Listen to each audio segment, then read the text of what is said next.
My name is Heather Young, and I'm 23. Last Christmas, my twin sister got a brand new Tesla shining in the driveway with a huge red bow. Me? I got a chipped piggy bank from a discount store with $13 inside.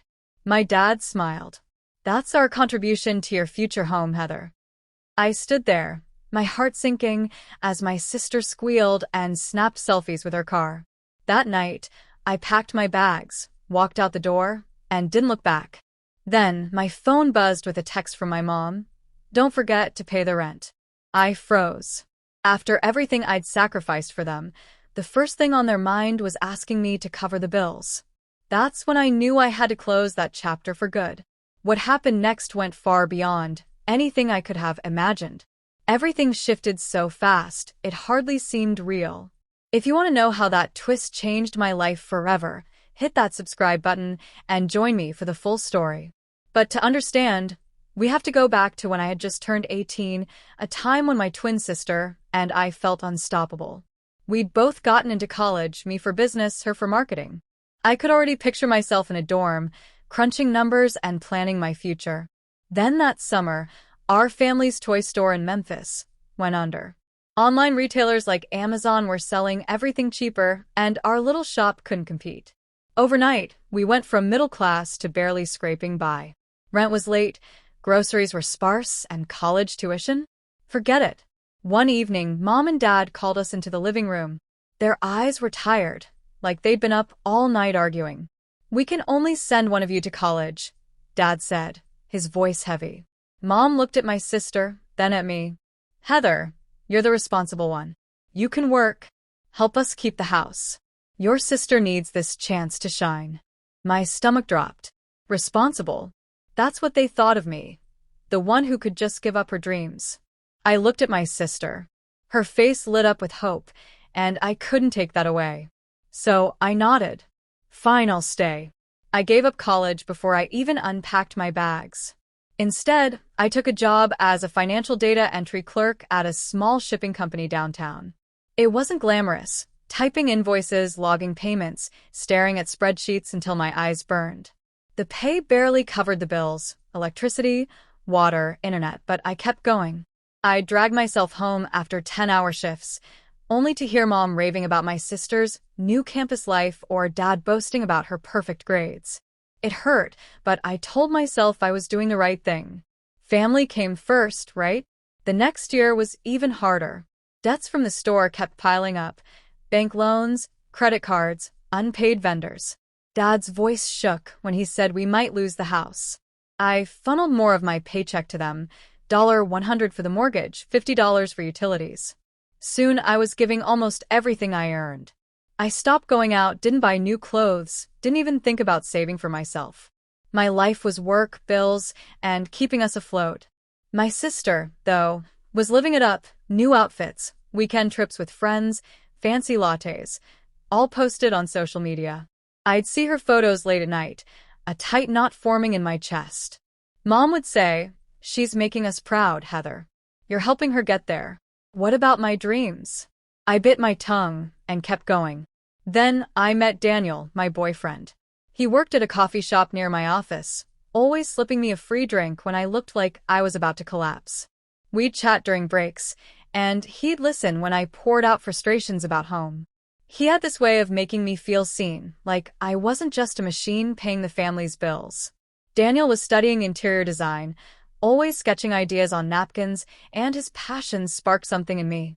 By the time I was 21, I'd paid off most of the family's debts. I'd worked hard, taken online bookkeeping courses, and been promoted to financial assistant at the company. The extra money helped, and I thought maybe things would turn around. Maybe Mom and Dad would notice my sacrifices. Maybe they'd thank me. Maybe they'd even help me go back to school. But deep down, I knew it was a long shot. They never asked how I was doing, never noticed the bags under my eyes. To them, I was just the fixer, the one who didn't need anything. Looking back, I was naive. I gave up my future for a family that took it for granted. I thought I was being strong, but I was setting myself up for the betrayal that was coming. A couple of years after I started working, things began to look up, at least for me. I'd throw myself into my job at the shipping company, learning every trick of the trade. I took online courses in bookkeeping on the side, staying up late to study after long shifts. My hard work paid off when I was promoted to financial assistant by my early 20s. The raise wasn't huge, but it felt like a lifeline. I was proud, thinking maybe now my family would finally see what I was capable of. With the extra money, I did more than just cover bills. I started investing small amounts in a friend's startup business. It wasn't much at first, just a few hundred here and there, but it grew.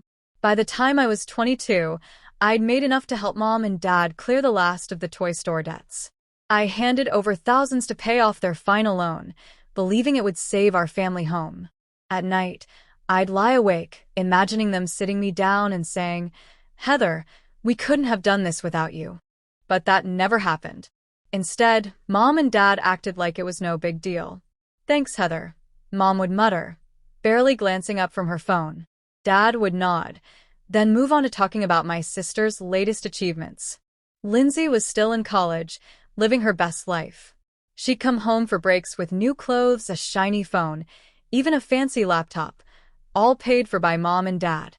I'd see her posts online, designer bags, trips to Miami with friends, and each photo felt like a punch to the gut. I was keeping the lights on, but she was the one they bragged about. I tried to brush it off, telling myself it was fine that I was doing this for all of us. But the unfairness started to eat at me. One evening, I sat at the kitchen table, going over our family's budget to make sure we wouldn't miss another payment. Mom walked in, saw me with my spreadsheets, and said, "Oh, Heather, you're so good at this stuff. Can you send Lindsay some extra cash? She needs it for a new outfit for her internship interview." I stared at her, waiting for a please or even a thank you for everything I'd done. Nothing, just a smile, like it was my job to fund Lindsay's life. Dad was no better. He'd come home from his new job at the hardware store and talk endlessly about Lindsay's marketing projects or how she was destined for greatness. Once I tried sharing my own news. I'd gotten a bonus at work for catching a major error in the company's accounts. I thought he'd be proud, but he just said, "That's nice, Heather. Did you hear Lindsay got picked for a study abroad program?" My heart sank. It was like I was invisible unless they needed money. Daniel, my boyfriend, saw it all. We'd been together for a while, and he had become my rock. He was still working at a coffee shop, but had started taking freelance interior design projects, sketching beautiful spaces that made me dream of something bigger. One night, over cheap takeout at his apartment, I vented about my family. "Heather," he said, his eyes serious, "you're killing yourself for them, and they don't even see it. You deserve better." His words hit hard, but I wasn't ready to admit he was right. I still believed things could change. I started hoping the holidays would be different. Christmas was coming, and maybe, just maybe, Mom and Dad would show some gratitude. I'd given up my education, my social life, everything to pull our family out of debt. I'd even started putting money into a joint account with them, thinking we could rebuild together. Surely they'd see that. Surely they'd make me feel valued. But deep down, I knew I was hoping for too much. Every time I walked into the house, I felt like the help, not their daughter. Mom would ask for money for emergencies that always seemed to involve Lindsay's wants. Dad would pat my shoulder and say, "You're our rock, Heather." But it felt hollow. I'd go to bed exhausted, wondering if this was all my life would ever be, working, giving, and getting nothing back. That Christmas, I walked into our Memphis home with a flicker of hope. The house was decked out with twinkling lights, a towering tree, and the smell of Mom's cinnamon rolls filling the air. For once, I thought, maybe my family would finally show they appreciated me. I'd spent years keeping us afloat, paying off debts, sacrificing everything. I wasn't asking for much, just a sign that I mattered. But what happened that day shattered any illusions I had left. The living room was packed with relatives, everyone buzzing with holiday cheer. Lindsay was the center of attention, laughing and showing off her new phone. I sat quietly, sipping hot cocoa, waiting for the gift exchange. Mom and Dad always made a big show of handing out presents with dramatic flair. I watched as Lindsay tore into her first gift, a designer purse for Mom. She squealed, hugging her like she'd just won the lottery. "You guys are the best," she gushed. I forced a smile, telling myself it was fine. My turn would come. Then Dad called Lindsay outside, a mischievous grin on his face. "We've got something special for you," he said. Everyone followed, crowding onto the porch. And there it was in the driveway, a sleek silver Tesla wrapped in a giant red bow. The crowd erupted in cheers. Lindsay screamed, jumping up and down, already pulling out her phone to snap selfies with the car. "Oh my gosh, a Tesla. You guys are insane." She climbed into the driver's seat. Mom beamed. "You deserve it, honey. You're a star." Dad nodded, clapping her on the back like she'd just graduated with honors. I stood frozen on the porch, my heart pounding in my ears. A Tesla, one that cost more than my entire year's salary. I'd poured every dime I had into keeping our family afloat, and they'd spent a fortune on Lindsay. My hands shook as I gripped my mug, trying to hold it together. Then Mom turned to me, holding out a small, poorly wrapped box. "Here, Heather," she said, her voice casual, like an afterthought. I opened it, my fingers numb. Inside was a chipped ceramic piggy bank, the kind you find at a dollar store, with 13 crumpled dollar bills stuffed inside. The room went quiet. A few cousins exchanged awkward glances. Dad chuckled, breaking the silence. "That's our contribution to your future home, Heather. Gotta start somewhere, right?" His words hit like a slap. Contribution. I'd paid off their debts, kept the house running, and this was my reward. A cheap trinket and a mocking joke. Lindsay didn't even look up from her phone, too busy posting about her Tesla. I forced a tight smile, muttering, "Thanks." Inside, I was crumbling. Later that evening, after the guests left, I sat alone in the kitchen, staring at the piggy bank. Something didn't add up. How could Mom and Dad afford a Tesla? Dad's job at the hardware store barely covered groceries, and Mom wasn't working. My stomach sank. I grabbed my laptop and logged into the joint account I'd set up with them, the one I'd been putting my investment earnings into, thinking we were rebuilding together. My breath caught as I scrolled through the transactions. A massive withdrawal, nearly $30,000, had been made a week ago, transferred to a car dealership. They'd used my money, my hard-earned savings, to buy Lindsay's Tesla. I felt like someone had punched me in the chest. All those years of sacrifice, giving up college, working myself to the bone, they'd taken my money without asking. I thought back to every time Mom asked for emergency funds, every time Dad called me their rock. It had all been a lie. They didn't see me as their daughter. They saw me as a bank account. Lindsay's laughter echoed from the living room, and it took every ounce of self-control not to storm in and scream. I called Daniel, my hands trembling. "They used my money, Daniel," I choked out. "Everything I worked for, they gave it to her." His voice was steady, calming me. "Heather, you don't deserve this. You need to confront them." I knew he was right, but the thought of facing Mom and Dad made my stomach churn. I'd spent so long trying to hold our family together, but now I saw the truth. They'd never valued me. That night, I lay awake, the piggy bank on my nightstand like a cruel reminder. My hope for a fair Christmas had been naive. I wasn't just hurt, I was done. Done being their ATM, done pretending everything was okay. I didn't know how I'd do it, but I knew one thing for sure. I couldn't stay in that house anymore. Something had to change, and it was going to start with me. A week after Christmas, I couldn't shake the betrayal. Finding out Mom and Dad had taken $30,000 of my savings to buy Lindsay a Tesla left me raw, like someone had ripped my heart out. I'd been living in their house, pouring every dime into keeping us afloat, and they'd used me like a bank. Daniel kept pushing me to stand up for myself, and I knew he was right. I couldn't keep swallowing their lies. When Mom announced a family dinner to ring in the new year, I decided it was time. I wasn't just going to confront them, I was going to make sure everyone saw who they really were. That night, our Memphis home was alive with relatives. The dining room was crowded, plates piled with fried chicken and mashed potatoes, voices overlapping in cheerful chaos.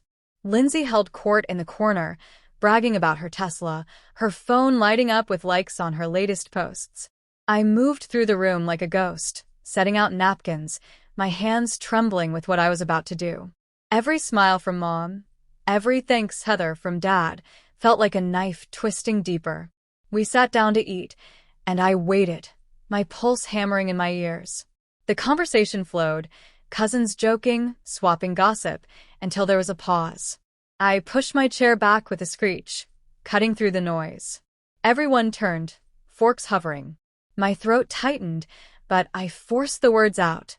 "I need to talk," I said, louder than I expected. "For years, I've given up everything for this family. I skipped college so Lindsay could go. I worked myself ragged to pay off your debts, Mom, Dad. I put my savings into our joint account, thinking we were in this together. But you stole $30,000 of my money to buy Lindsay a Tesla."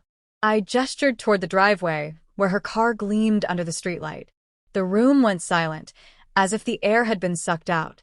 Mom's face flushed, her eyes darting nervously to the relatives. "Heather, stop this nonsense," she snapped, her voice sharp. Dad coughed, staring at his plate. "You're making a big deal out of nothing," he muttered. Lindsay scoffed, crossing her arms. "Seriously, Heather, you're so dramatic." "Get over yourself," she said, her tone dripping with disdain. I laughed, a cold, bitter sound. "Dramatic? You've treated me like a cash machine for years. I paid your bills, your loans, and you gave me a chipped piggy bank as a joke. Lindsay, you got a free ride to college and a Tesla, all with my money, and you act like I owe you." I held up the bank statement, glaring at them in black and white. $30,000 gone to a car dealership. "You didn't even ask." Gasps rippled through the table. My uncle leaned forward, brow furrowed. "Carol, is this true?" he asked. Mom stammered, hands shaking. It's family money. We thought it was okay." Dad raised his voice, his face tight. "Heather, you're blowing this out of proportion. Lindsay earned that car with her hard work." I shouted, my voice breaking. "I gave up my dreams for you. I lived here, worked myself to death, and you stole from me. I'm done. Done paying your bills. Done cleaning up your messes. As of tonight, I'm out." "And you?" I turned to Lindsay, her glare burning into me. "You're on your own. Good luck with that Tesla without my cash." The room erupted. Mom burst into tears, clutching her napkin. "Heather, how could you humiliate us?" she sobbed. Dad pointed at me, rigid. "You're ungrateful after everything we've done." Lindsay shoved her chair back and stormed out the front door, slamming it behind her. Relatives whispered, some shocked, others uncomfortable. I didn't care. For the first time in years, I felt like I was breathing. I marched to my room in their house where I'd spent years sacrificing, and started packing. Clothes, my laptop, a few photos, my hands moving on autopilot. Mom followed, her voice desperate. "Heather, please, we're family." "Don't do this," she begged.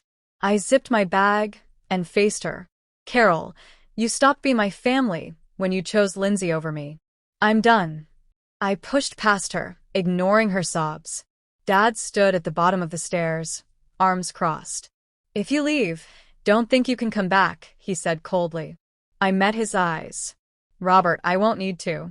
I'm done carrying you." I walked out the front door. The cold January air hit my face, my heart pounding but steady. I drove to Daniel's apartment, my suitcase in the back seat. He was waiting, pulling me into a tight hug the moment I stepped inside.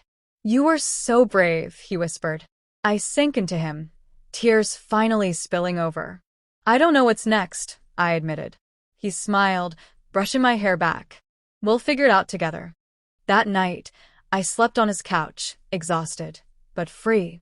The next day, I logged into the joint account one last time. I transferred my remaining savings to my personal account, then closed the joint account for good. I blocked Mom, Dad, and Lindsay's numbers, cutting off their endless demands. For the first time in my life, I felt like I was truly my own person, ready to start over. In the weeks that followed, living with Daniel in his small Memphis apartment felt like breathing for the first time in years. His place wasn't fancy, mismatched furniture, a leaky faucet, but it felt like home. For the first time, I wasn't waking up to Carol's requests for money or Robert's dismissive comments. I was free, but freedom came with its own challenges. I had my savings, but starting over wasn't easy. Daniel was my anchor. He'd been freelancing as an interior designer, sketching stunning layouts for local businesses, and his passion was contagious. One night, over pizza on his worn-out couch, he handed me a sketch pad. "You've got an eye for detail, Heather," he said. "Why not try designing with me? You could be great at it." I laughed, brushing it off. I'd spent years crunching numbers, not creating. But he insisted, showing me the basics: color palettes, furniture layouts, mood boards. I was hooked. For the first time since giving up college, I felt like I was learning something for me. I dove into interior design, spending evenings studying online tutorials and practicing sketches. Daniel was patient, critiquing my work with gentle honesty, always pushing me to improve. To pay my share of the rent, I took a part-time job as a barista at a coffee shop near his apartment. The work was grueling, long shifts, rude customers, but it kept me independent. I refused to touch my savings unless absolutely necessary. I wanted to build this new life on my own terms, not on the scraps of what I'd given to Carol and Robert. By spring, I was starting to get the hang of design. Daniel landed a small project redecorating a local bookstore, and he brought me on as his assistant. We spent weekends picking out rugs, rearranging shelves, and painting walls. The owner loved our work, and I felt a spark of pride I hadn't known in years. That project led to another, a cafe that needed a cozy vibe. I designed a corner nook with plush chairs and warm lighting. When customers raved about it, Daniel grinned at me. "Told you, you're a natural," he said. Those small wins gave me hope that I could really make this work. But starting over wasn't smooth sailing. Doubt crept in, making me question whether leaving my stable finance job had been a mistake. Money was tight, and I had to budget every dollar. Some nights, I lay awake worrying I'd fail a design and end up with nothing. Daniel was always there to remind me why I'd left. "You're not there anymore," he'd say, squeezing my hand. "You're building something real." His belief in me kept me going. Meanwhile, I heard bits and pieces about my family through mutual friends. Without my financial support, Carol and Robert were struggling. Robert's hardware store salary couldn't cover the bills, and Carol had started picking up shifts at a grocery store. Lindsay, it turned out, couldn't keep up with the Tesla payments. She'd racked up debt trying to maintain her flashy lifestyle, and the car was repossessed just a few months after I left.